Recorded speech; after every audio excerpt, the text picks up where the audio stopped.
Assalamualaikum warahmatullahi wabarakatuh. Kembali lagi di channel Kisah Warganet. Di video kali ini, saya akan menceritakan sebuah cerita yang saya dapatkan dari akun Facebooknya Loka Rehana. Cerita ini berjudul Hantu Gadis Bisu. Tak usah lama-lama, kita ke ceritanya. Namanya Ara. Gadis 6 tahun ini bermata sipit, berkulit putih, dan memiliki lesung pipi yang membuat semakin manis di mataku saat pertama kali bertemu dengannya.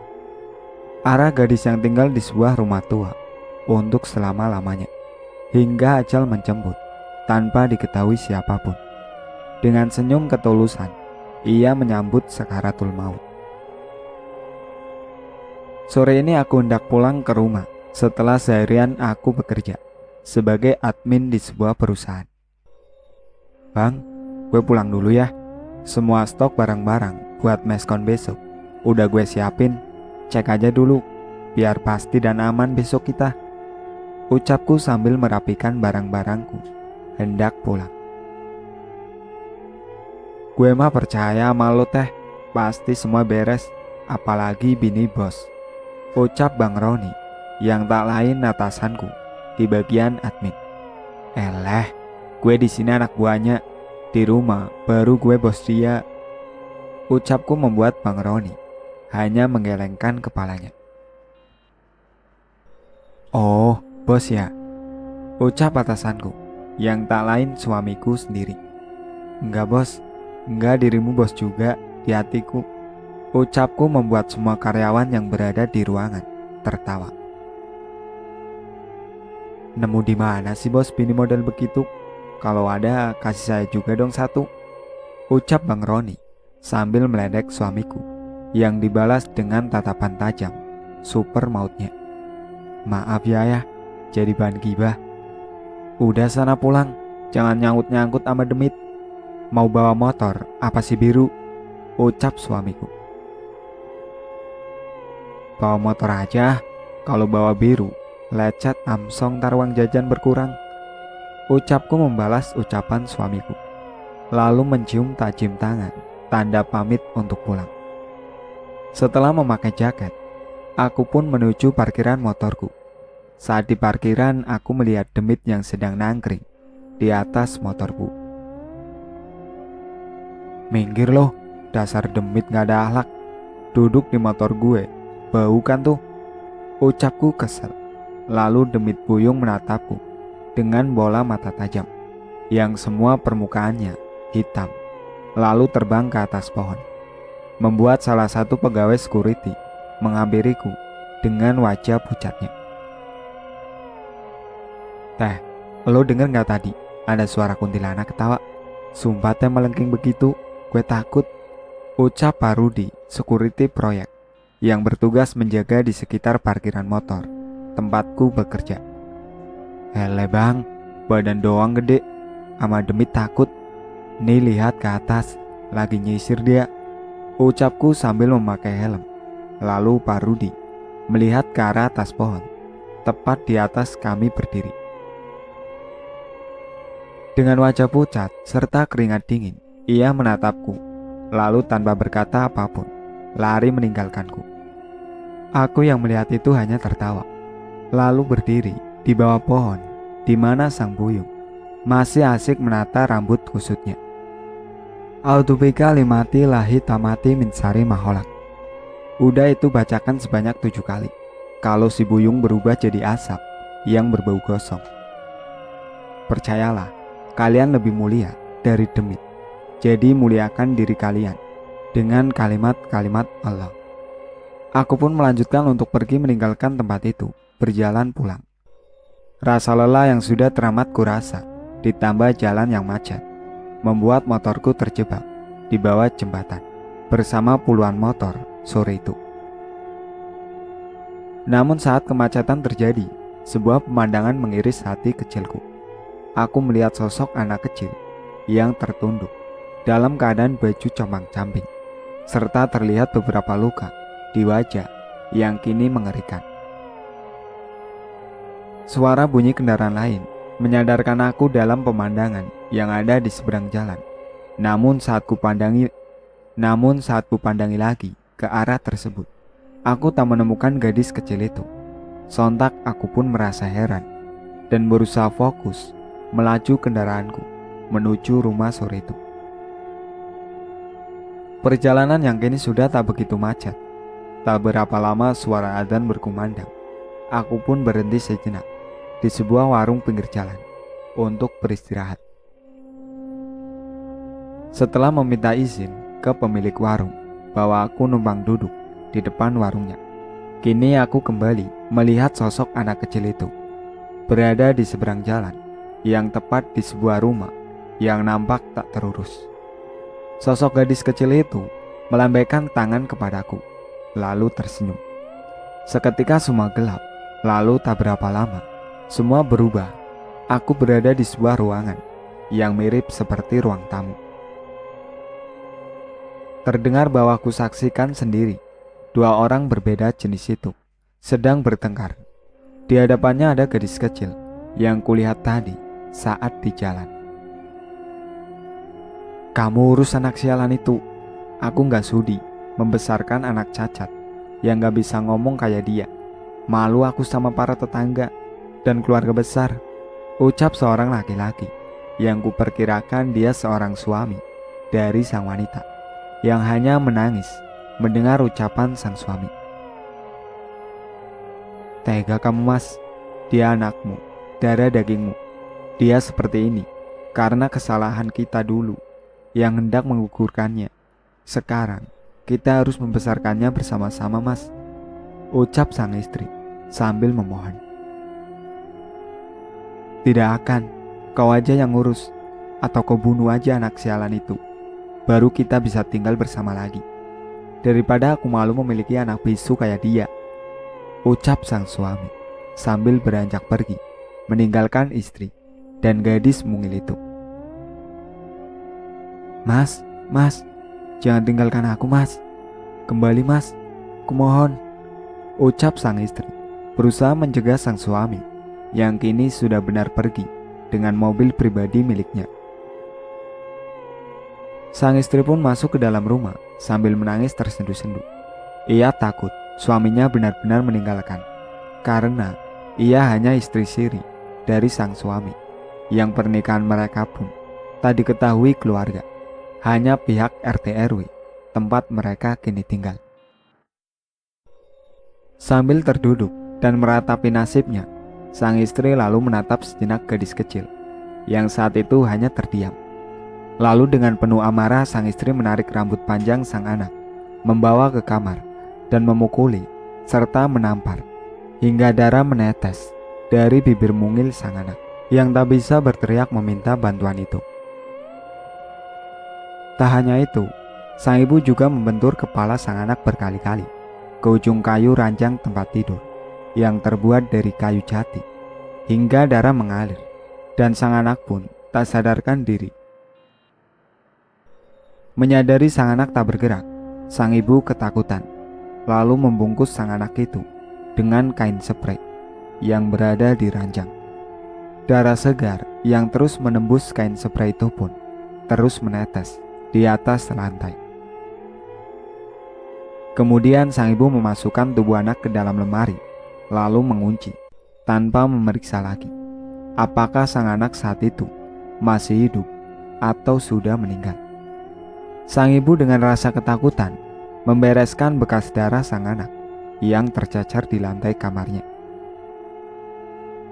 Setelah dikira bersih, ia pun merendam pakaiannya yang berlumuran darah sang anak, lalu mengambil pakaiannya yang berada di luar lemari baju. Kemudian setelah merasa dirinya rapi, ia pun pergi meninggalkan rumahnya tanpa menyalakan lampu rumah. Sedangkan sang anak yang kini terbungkus dalam kain sprei serta terkunci di dalam lemari itu sejenak membuka mata, lalu menatap dalam kegelapan sambil berkata, "Bila kematianku membuat kalian bahagia, aku ikhlas mama, papa. Rasanya sekarang dede gak sakit lagi. Sering mendengar mama papa bertengkar karena malu ada dede.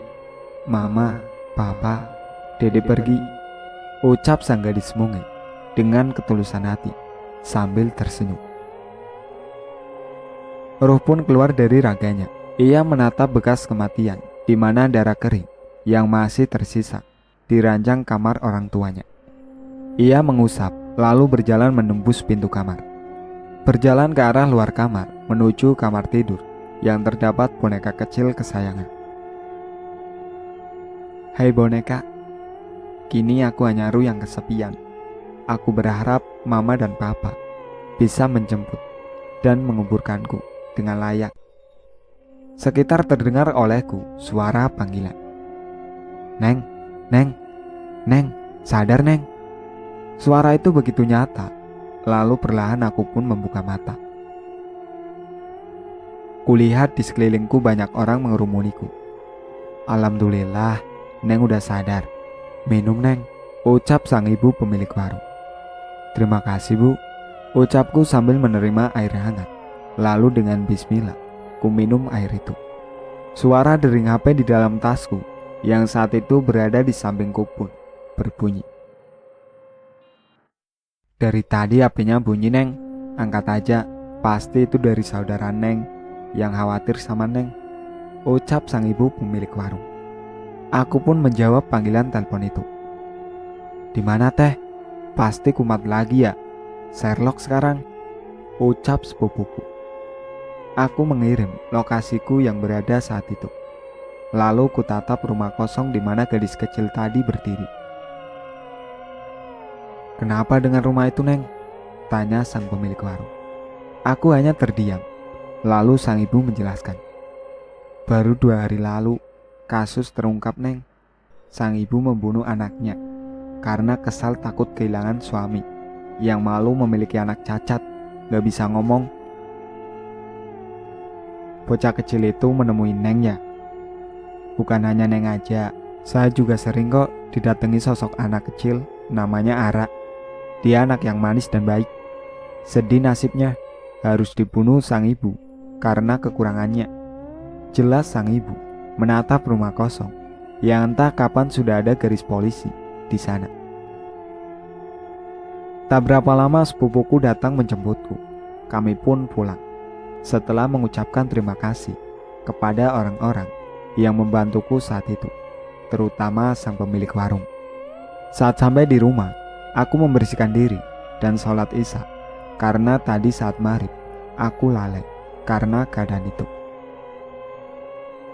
Saat hendak membuka Al-Quran, berniat menyelesaikan bacaanku, terdengar suara tawa canda dari luar rumah. Aku bertanya dalam hati, masa anak kecil jam 11 malam belum tidur masih bermain di luar? Kuhiraukan tawa canda anak kecil itu. Kulanjutkan dengan membaca. Namun suara anak kecil itu tak kunjung hilang. Aku pun mengakhiri bacaanku, lalu beranjak melihat anak kecil siapa yang masih bermain-main malam ini. Saat ku hendak membuka gorden kaca kamarku, aku dikejutkan dengan sosok anak kecil yang terbungkus kain spray yang berlumuran darah. Telah berada di balik kaca sambil berkata, "Ayo main, ayo main, ayo main." Kututup kembali hordeng itu. Lalu ku beranjak untuk keluar rumah, menyelesaikan apa yang harus ku selesaikan. Mau apa malam-malam kesini? Bukannya kau sudah tenang di sana? Ucapku menatap anak gadis kecil itu. Aku hanya ingin ayah datang ke makamku dan memberikan aku boneka, ucapnya. Ya datangi aja ayahmu, kau pikir sini rumah ayahmu, ucapku kesal. Tolong teh, tolong. Ayahku kini ada di rumahnya yang tak jauh dari rumahmu.